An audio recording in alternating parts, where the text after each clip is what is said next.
Selamat pagi saudara-saudari semua. Terimalah berkat, sukacita, dan damai sejahtera Allah di dalam Tuhan kita Yesus Kristus dan persekutuan Allah Roh Kudus. Amin.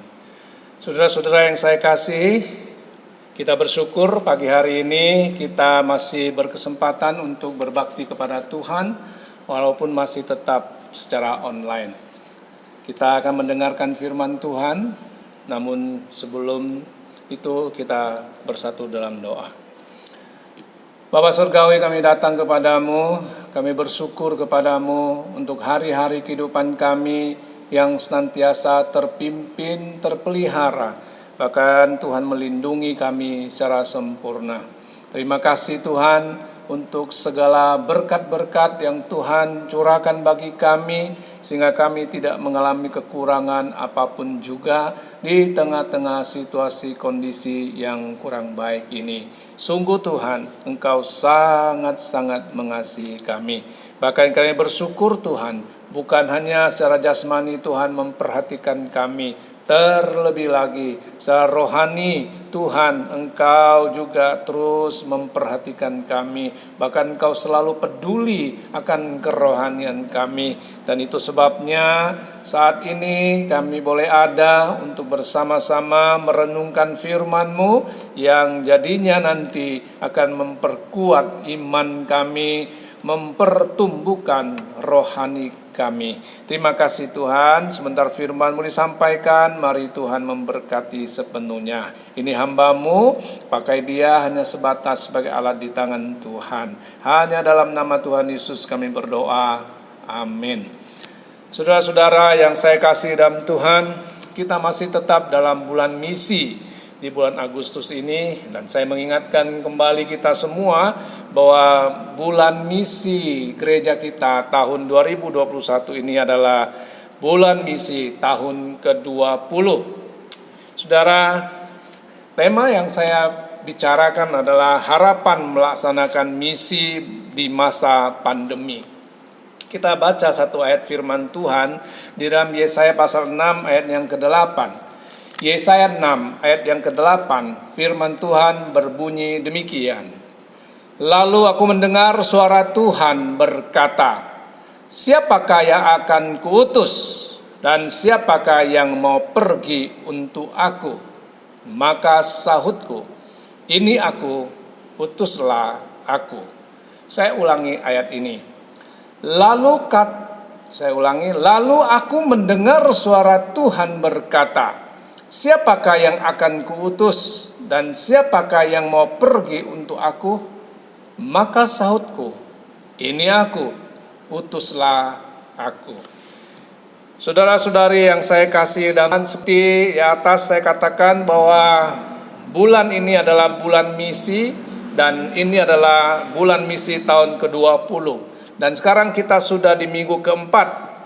Kita sudah mendengar firman Tuhan yang mengingatkan kita bahwa dalam situasi kondisi apapun dan bagaimanapun juga misi harus dilaksanakan. Amanat agung harus dikerjakan. Dan kita sudah dengar dengan cara bagaimana? Yaitu dengan cara merubah pola pikir kita, merubah perilaku kita atau tutur kata kita, serta kita harus bersaksi secara aktif melalui media sosial. Saudara-saudara yang saya kasih dalam Tuhan, kemudian kita juga diingatkan agar memiliki integritas seperti Yusuf yang mempertahankan imannya kepada Allah dengan hidup benar dan memuliakan Allah dalam segala keadaan. Memang tidak mudah, ada harga yang harus kita bayar dan itu sangat mahal. Namun Tuhan ingin kita melakukannya. Saudara-saudara yang saya kasih, selanjutnya pada minggu kemarin kita diberitahu bahwa kita adalah duta-duta Kristus di dunia ini untuk mengimpartasikan nilai-nilai kerajaan Allah ke dunia ini. Nah, saudara-saudara yang saya kasih dalam Tuhan, minggu ini saya ajak kita semua kembali ke dasar lagi untuk tetap dapat melaksanakan misi dimanapun dan kapanpun, secara khusus di masa pandemi ini, yaitu melalui doa. Itu yang pertama. Saudara-saudara yang saya kasih dalam Tuhan, ayat firman Tuhan yang kita baca di Yesaya pasal 6 ayat 8 tadi, saya ulangi baca sekali lagi. Lalu aku mendengar suara Tuhan berkata, siapakah yang akan kuutus dan siapakah yang mau pergi untuk aku? Maka sahutku, ini aku, utuslah aku. Saudara-saudara yang saya kasih dalam Tuhan, hari-hari ini kita memang sulit untuk pergi, saudara. Kalau Tuhan utus kita mau pergi kemana sekarang? Bagaimana kita bertemu dengan orang? Cukup sulit. Tapi saudara yang saya kasih dalam Tuhan, kita coba lihat perspektif yang berbeda dari amanat ayat ini, saudara. Utuslah aku, ini aku, utuslah aku. Nah saudara, kita mau melakukan misi. Tadi yang pertama yaitu melalui doa. Saudara-saudara, naikkanlah doamu, naikkanlah doa saudara-saudara dan katakan kepada Tuhan, ini aku, utuslah aku. Saudara, dalam hal ini, utuslah aku untuk mengadopsi. Adopsi apa nih, saudara? Mengadopsi seseorang, saudara. Siapa kira-kira yang kita mau adopsi? Artinya kita mau doakan dia. Orang-orang yang belum percaya ini kita adopsi. Satu orang saja, saudara. Coba pikirkan sekarang, siapa yang mau saudara adopsi? Siapa yang mau saudara ambil lalu saudara doakan dengan sungguh-sungguh? Utus aku Tuhan untuk mengadopsi seseorang. Bisakah kita lakukan seperti ini? Nah saudara-saudara yang saya kasih dalam Tuhan, mungkin sudah berkata, utus aku Tuhan, saya mau mengadopsi satu keluarga. Itu baik sekali. Dan saudara mulai pikirkan hal ini, ya. Mungkin satu orang, mungkin satu keluarga, atau mungkin lebih besar lagi satu suku, dan lebih besar lagi satu bangsa. Lalu kita doakan mereka dengan sungguh-sungguh. Saudara-saudara yang saya kasih dalam Tuhan, adakah kita punya hati seperti itu? Adakah kita mau seperti Yesaya yang berkata, ini aku Tuhan, utus aku. Kita gak bisa pergi tatap muka dengan orang. Oke, tapi Tuhan punya banyak cara. Dan hari ini kita mendengar, adakah kita bersedia untuk berkata, ini aku Tuhan, utus aku untuk mengadopsi seseorang, untuk mengadopsi satu keluarga, untuk mengadopsi satu suku, bahkan satu bangsa, untuk saya doakan dengan sungguh-sungguh supaya mereka dapat mendengar Injil, mereka dapat diselamatkan dalam anugerah Tuhan. Saudara-saudara yang saya kasih dalam Tuhan, melalui doa, apa selanjutnya harus kita lakukan? Utus aku Tuhan. Selain kita berdoa dengan mengadopsi seseorang, satu keluarga, satu suku, atau satu bangsa, mari saudara, kita juga mau terlibat untuk naikkan doa kita untuk penginjilan secara online. Kita sadar bahwa kita tidak mampu atau tidak bisa bertemu, bertatap muka dengan orang lain saat ini. Begitu sulit. Termasuk sekarang para misionaris sangat susah sekali, saudara, di tengah-tengah situasi ini. Namun Tuhan tak pernah kehilangan akal. Saudara-saudara, Allah tak pernah kehilangan akal. Mari saudara, jadilah seseorang yang mau berkata kepada Tuhan, ini aku, utuslah aku untuk saya mendoakan, menaikkan doa saya untuk penginjilan secara online. Saudara, Tuhan telah mengizinkan teknologi mengalami kemajuan yang tak pernah kita bayangkan seperti sekarang ini. Semuanya adalah supaya Injil semakin disebar luaskan. Injil semakin mengalami kemajuan. Kita tahu melalui internet, dunia sudah tidak berbatas lagi. Dunia yang luas ini sepertinya menjadi kecil, saudara. karena kemajuan teknologi, dalam hal ini adanya internet.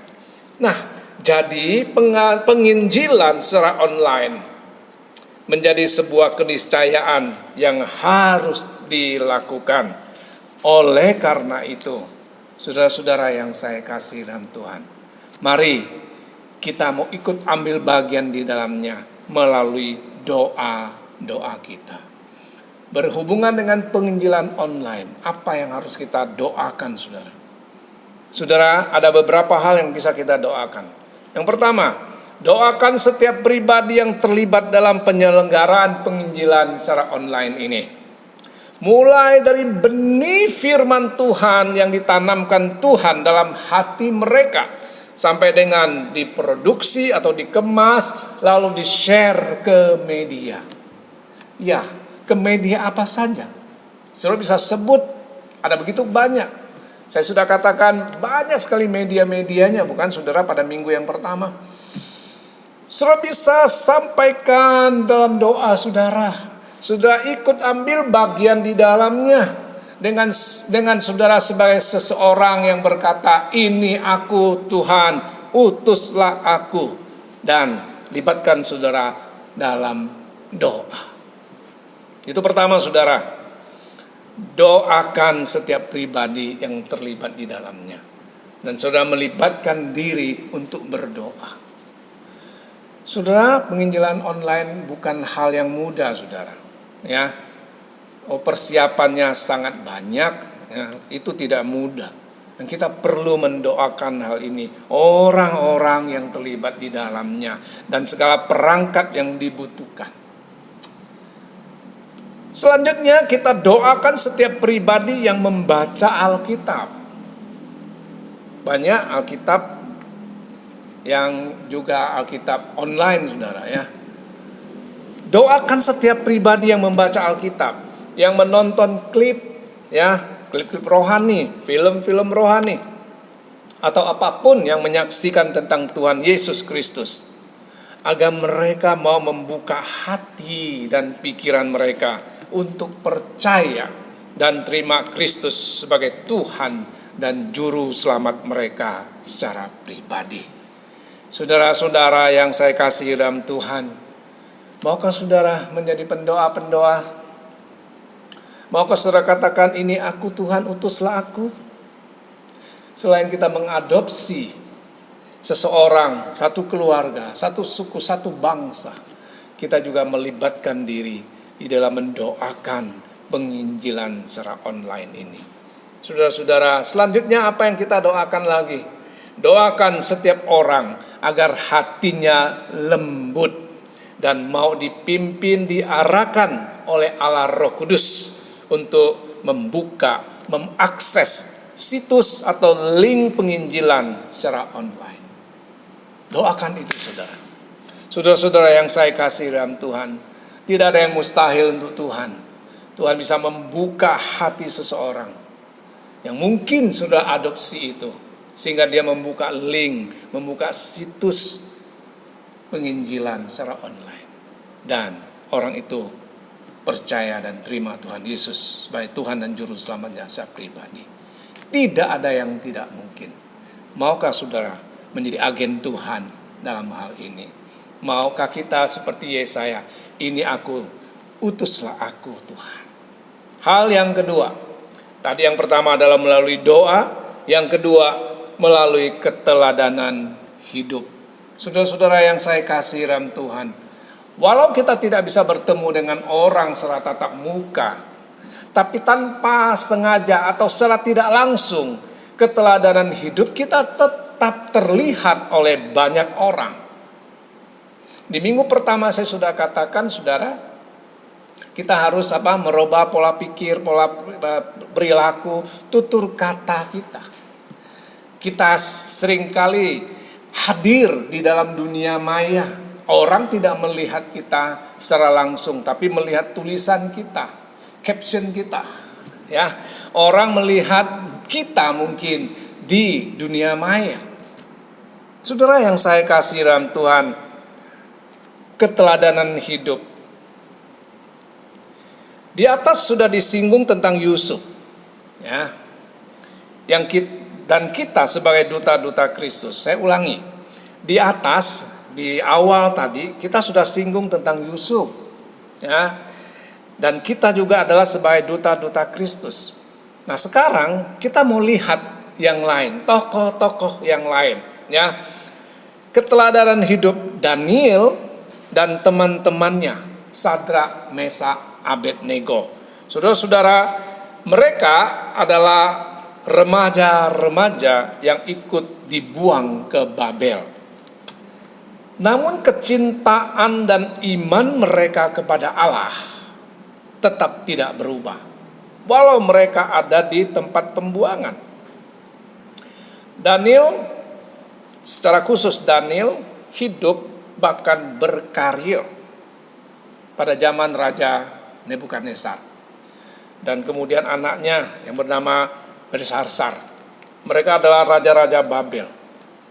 Kemudian Daniel juga berkarir di zaman Raja Darius dan Raja Kores. Mereka ada raja-raja Media, Persia. Saudara-saudara yang saya kasih dalam Tuhan, dari mulut raja-raja kafir ini yang tidak percaya kepada Tuhan, terucap kata-kata yang luar biasa untuk kemuliaan Allah. Misalnya saudara, kalau kita baca di dalam kitab Daniel pasal 2 ayat 47.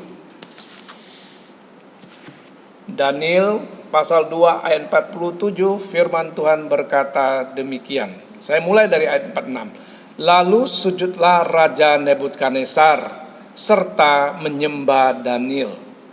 Juga dititahkannya mempersembahkan korban dan bau-bauan kepadanya. Ayat 47-nya. Berkatalah raja kepada Daniel, sesungguhnya lah Allahmu itu Allah yang mengatasi segala Allah dan yang berkuasa atas segala raja dan yang menyingkapkan rahasia-rahasia, sebab Engkau telah dapat menyingkapkan rahasia itu. Saudara yang saya kasih dalam Tuhan, saudara baca Daniel pasal 2, saudara ya. Ini ada mimpi Nebukadnezar di mana tidak ada seorang pun yang dapat menafsirkannya atau mengartikan mimpi itu. Ya, ini suruh baca di rumah. Ya, ini seru sekali saudara. Tapi Daniel dengan hikmat yang dari Tuhan dapat mengartikan, bukan hanya mengartikan, memberitahukan kepada Nebukadnezar, ini loh mimpinya dan ini artinya. Saudara-saudara yang saya kasih dalam Tuhan, luar biasa sekali saudara. Kemudian teman-teman Daniel, Sadrak, Mesak, Abednego, mereka juga luar biasa. Dan sekali lagi Raja Nebukadnezar sampai menyampaikan kalimat yang luar biasa juga. Daniel pasal 3 ayat 28 dan 29, firman Tuhan berkata demikian. Berkatalah Nebukadnezar, terpujilah Allahnya Sadrak, Mesak, dan Abednego. Ia telah mengutus malaikatnya dan melepaskan hamba-hambanya yang telah menaruh percaya kepadanya dan melanggar titah raja. Dan yang menyerahkan tubuh mereka karena mereka tidak mau memuja dan menyembah Allah manapun kecuali Allah mereka. Ayat 29, sebab itu aku mengeluarkan perintah bahwa setiap orang dari bangsa, suku bangsa atau bahasa manapun ia yang mengucapkan penghinaan terhadap Allahnya Sadrak, Mesak, dan Abednego akan dipenggal-penggal dan rumahnya akan dirobohkan menjadi timbunan puing, karena tidak ada Allah lain yang dapat melepaskan secara demikian itu. Saudara yang saya kasih, kita lihat di sini Daniel, Sadrak, Mesak, dan Abednego sungguh menunjukkan keteladanan hidup mereka di dalam Tuhan, dan orang lain melihatnya. Bahkan Raja Nebukadnezar mengakuinya. Mengakui apa? Mengakui Allahnya Daniel, mengakui Allahnya Sadrak, Mesak, dan Abednego. Tidak berhenti sampai di situ. Pada zaman Darius menjadi raja, saudara. Pergantian pemerintahan bukan hanya dari ayah ke anak, ya, tetapi ini ganti pemerintahan dari Babel, ya, sekarang menjadi Media Persia.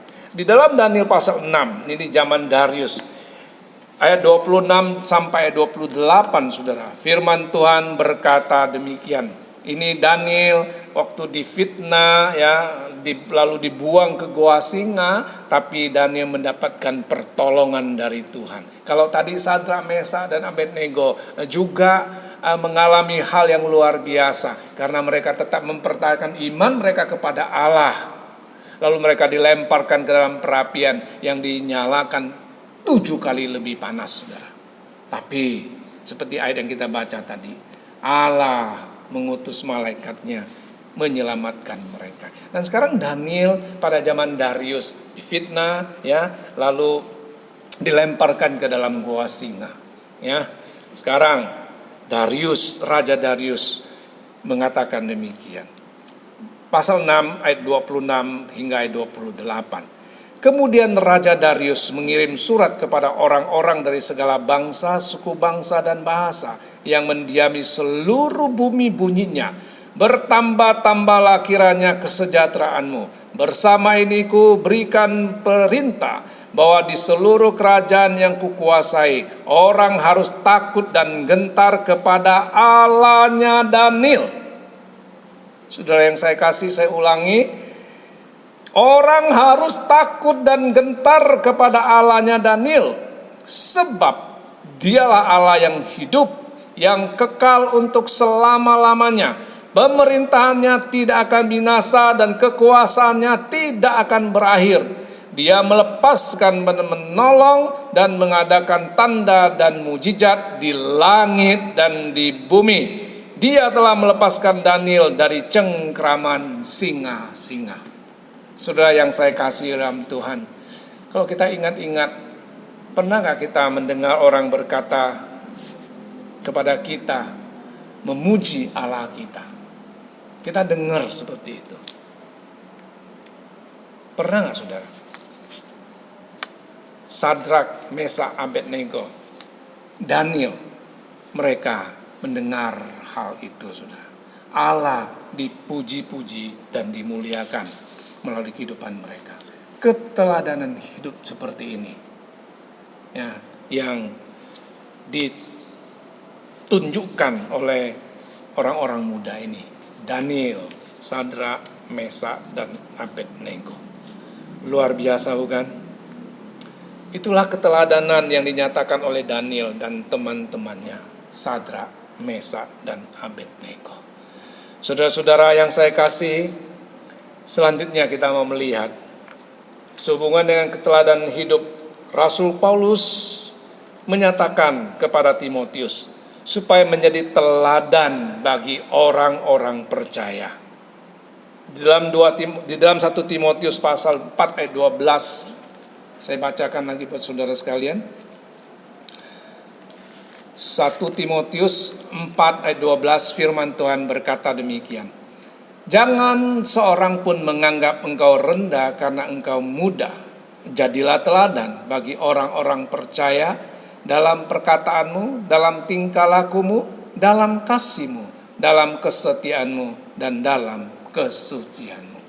Saudara-saudara yang saya kasih dalam Tuhan, Paulus menyampaikan hal ini kepada Timotius untuk menjadi teladan bagi orang-orang percaya. Kita lihat kata orang-orang percaya, saudara. Ya, dalam hal apa? Dalam hal perkataan, tingkah laku, kasih, kesetiaan, dan kesucian. Saudara-saudara, apa itu teladan? Teladan artinya sesuatu yang dapat ditiru atau sesuatu yang benar untuk dicontoh. Baik itu dalam hal etis, sosial, moral, dan rohani. Nah, dalam hal ini kepada Timotius disampaikan atau dimintakan untuk menjadi teladan dalam hal perkataan. Kalau tadi kita telah melihat bagaimana Daniel, Sadrak, Mesak, dan Abednego mempertahankan iman mereka di dalam Tuhan. Apapun resiko yang harus mereka alami, mereka tidak peduli. Ya, mereka tetap kepada Tuhan. Nah, sekarang kepada Timotius, firman Tuhan yang disampaikan Paulus kepadanya untuk memberikan keteladanan dalam hal perkataan. Apa maksudnya, saudara? Nah, perkataan ini menunjukkan apakah kita dapat dipercaya atau tidak. Apakah kita adalah seseorang yang dapat dipercaya atau tidak? Karena kata-kata kita. Seringkali kita pinter berkata-kata, tapi kata-kata kita itu hanya kosong, saudara. Ya, kita ada orang yang mengatakan itu kata-katanya nggak bisa dipegang. Artinya kita nggak bisa dipercaya. Jadi maksudnya kepada Timotius, kita harus menjadi teladan dalam hal perkataan. Di situ ditentukan apakah kita ini menjadi orang yang dapat dipercaya atau tidak. Kemudian apakah kita ini arif dalam berucap. Seringkali kita abaikan hal semacam ini. Tapi saudara, mari kita simak ini dan kita lihat pada diri kita masing-masing. Apakah kita sudah bisa menjadi teladan dalam hal kita berkata-kata. Kemudian tingkah laku.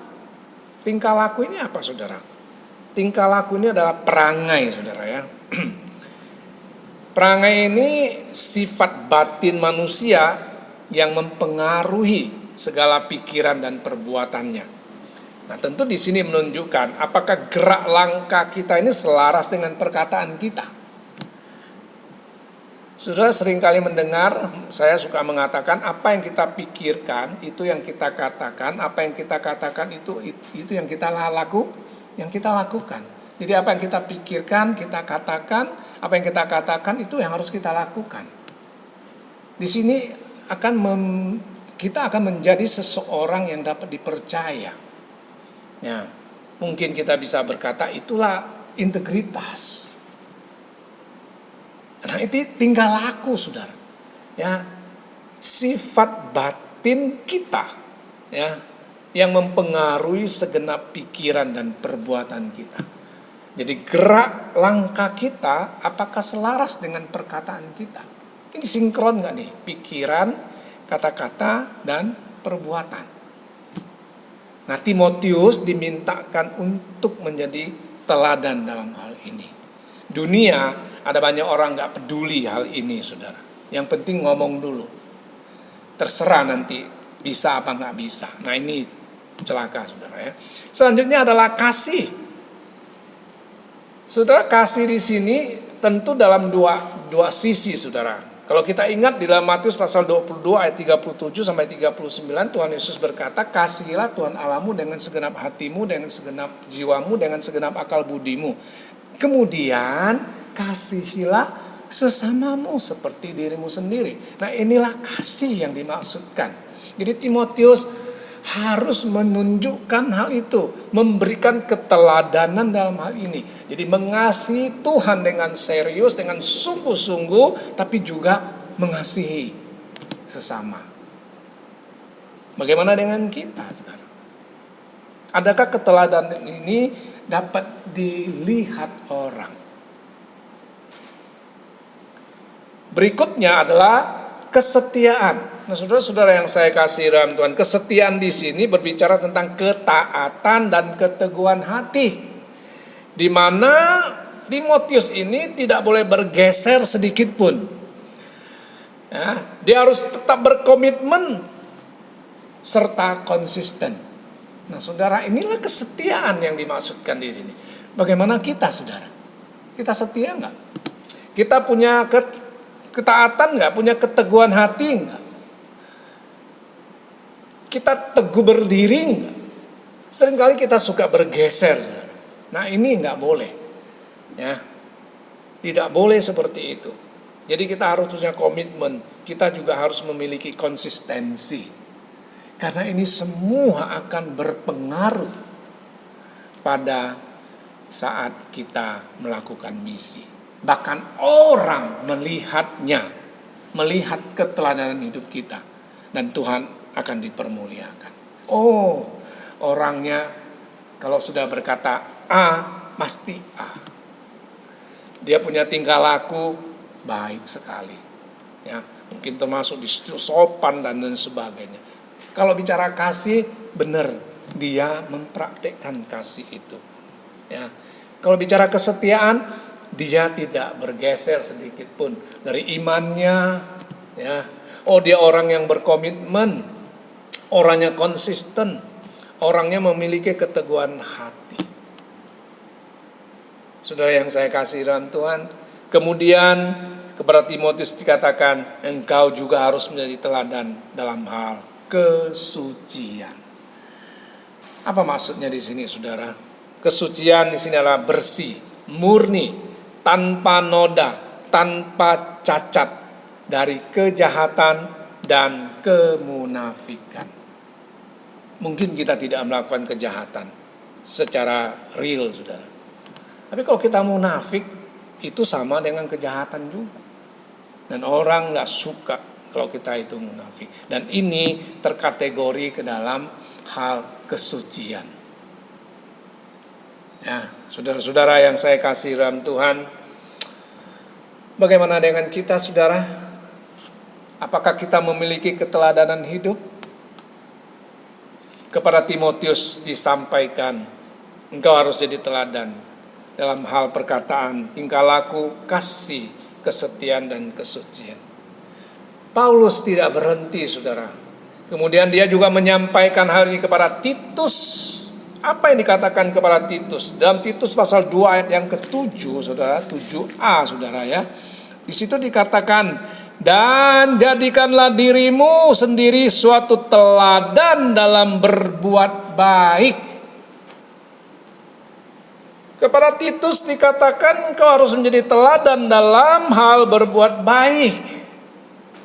Saudara-saudara, saya mengertinya ayat ini adalah berbuat baik adalah implementasi dari kasih.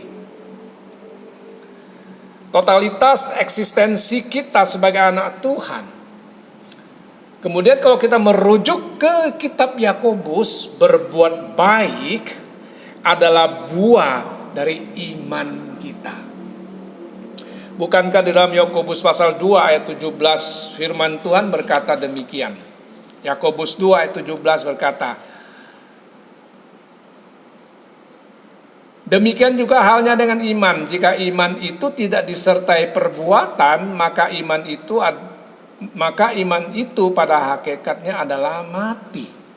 Saya ulangi, saudara. Demikian juga halnya dengan iman. Jika iman itu tidak disertai perbuatan, maka iman itu pada hakikatnya adalah mati. Jadi kepada Titus dikatakan jadilah teladan dalam hal berbuat baik. Dan berbuat baik itu adalah implementasi dari kasih, dari eksistensi, bahkan totalitas kita sebagai anak Tuhan. Berbuat baik itu adalah buah dari iman kita kepada Tuhan kita. Saudara-saudara yang saya kasih dalam Tuhan, tadi dikatakan kepada Timotius dikatakan bahwa engkau harus menjadi teladan bagi orang-orang percaya. Nah, saudara, bagi saya jika terhadap orang-orang percaya saja kita harus menjadi teladan, apalagi terhadap orang-orang luar. Artinya mereka yang belum percaya kepada Tuhan. Bukankah lebih-lebih lagi kita harus menjadi teladan? Ingat, saudara, keteladanan yang kita sudah bahas di atas. Siapa? Yusuf, Daniel, Sadra, Mesa, Abednego. Saudara, mereka telah tunjukkan keteladanan hidup mereka. Dan Tuhan tidak dicemooh. Ya, Tuhan tidak dipermalukan oleh mereka, tetapi sebaliknya orang memuji-muji Tuhan. Allah kita dimuliakan. Adakah Allah dimuliakan juga melalui hidup kita? Saudara-saudara yang saya kasih, mari kita renungkan hal ini, saudara. Saya mau katakan, kita adalah Yusuf, kita adalah Daniel, kita adalah Sadrak, Mesak, Abednego, kita adalah Titus, kita adalah Timotius di zaman akhir ini. Kita adalah duta-duta Kristus yang harus mengimpartasikan nilai-nilai kerajaan Allah bagi dunia ini, agar misi amanat agung Tuhan Yesus Kristus dapat terlaksana. Saudara-saudara yang saya kasih, jadi harapan untuk melaksanakan misi di masa pandemi tetap dapat dilakukan. Mari kita siapkan hati. Katakan kepada Tuhan, ini aku Tuhan, utuslah aku. Utuslah aku untuk mengadopsi orang-orang yang ada. Apakah itu satu pribadi, atau satu keluarga, atau satu suku, atau satu bangsa. Dan jangan lupa, melalui doa, kita juga mau mendoakan penginjilan secara online. Dan mari kita juga belajar untuk menunjukkan keteladanan hidup di tengah-tengah dunia yang bengkok ini, supaya Allah dipermuliakan dan misi amanat agung Tuhan tetap terlaksana. Tuhan menolong kita, kiranya Tuhan memberkati kita sekalian. Mari kita berdoa. Bapa Surgawi, firman-Mu telah disampaikan, bilang Kau sendiri yang sempurnakan setiap kata-kata, setiap kalimat yang sudah diucapkan. Sehingga firman-Mu yang benar, firman-Mu yang meneguhkan, sungguh-sungguh menjadi berkat bagi setiap kami.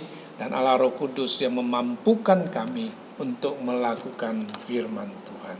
Di tengah-tengah situasi yang sulit, biar misi amanat agung Tuhan tetap dapat dilaksanakan. Injil tetap mengalami kemajuan. Terpujilah Tuhan. Terima kasih Bapa untuk firman-Mu yang sudah disampaikan kepada kami. Dalam nama Tuhan Yesus Kristus kami berdoa dan mengucap syukur. Amin.